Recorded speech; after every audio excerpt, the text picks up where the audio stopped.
day, sir, madam. I'm Melody Valderrama. I'm 28 years old. I'm single. I have 2 children. I am college level.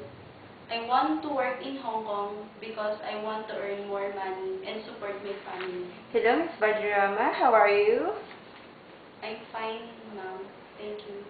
Have you worked abroad before? No? Have you worked as domestic helper in the Philippines? Yes. How many members of the family that you serve? There were 7 in the family. How many children? 5 children. How old the children when you begin to work there? 10, 8, 4, 3, and 3 months. Do you know how to take care of a newborn baby? Yes. So can you tell me the way of baby caring? Feed them, change diaper, take a bath, play with them, help them with their homework, and tell them stories. So aside from that, what is your main duties?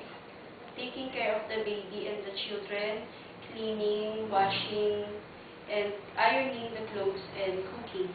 Okay, so can you sing a children's song? Yes. Can you please try?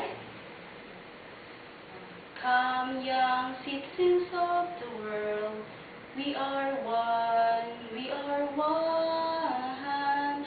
We have one hope, we have one peace, and with one voice we sing.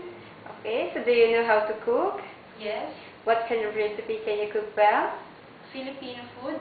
So can you follow the recipe book? Yes, I can. Can you describe your personal character? I am a hardworking person, honesty, respectful, and friendly. Okay, so how do you perform as a good domestic helper?